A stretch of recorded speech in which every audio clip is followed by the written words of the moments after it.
গোৱালপাৰাৰ লক্ষীপুৰৰ চাটাইমাৰী অঞ্চলত কৃত্ৰিম বানপানী অঞ্চলটোত কেইবাদিন ধৰি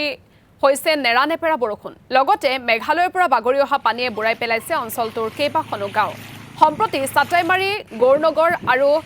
টিক্ৰিকিল্লা খলিচাভিটা পথৰ ওপৰেৰে পানী বাগৰাত বিচ্ছিন্ন হৈ পৰিছে যোগাযোগ ব্যৱস্থাও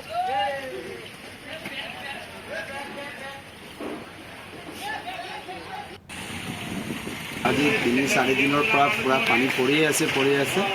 আজি আপোনালোকে চাই আছে এইটো ইমান পানী হৈছে এখন ইয়াত কমসে কম ৫-১০খন গাঁও আছে আমি গাঁৱত পানীৰ কবলত আছোঁ বৰ্তমান বৰষুণৰ পানী এইবিলাক পাহাৰৰ পৰা আহি এইবিলাক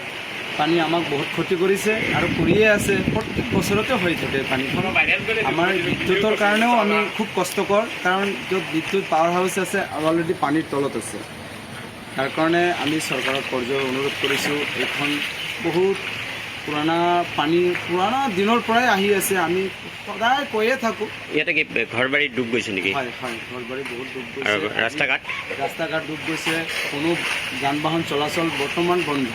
একদম পৰিস্থিতি বেয়া আমি ঘৰৰ পৰা ওলোৱা বাচ্চা স্কুল দিবৰ কাৰণে আৰু আমি যে অহা যোৱাৰ কাৰণে সেইখন পথ আপোনালোকে চায়ে আছে নাই একদম বেয়া আমি খুব কষ্টকৰ আছোঁ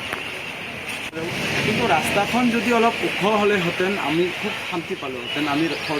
মানে কৰজোৰ অনুৰোধ আমি হাইলি ৰিকুৱেষ্ট আমি চৰকাৰক যাতে আমাৰ এইখন ৰাস্তা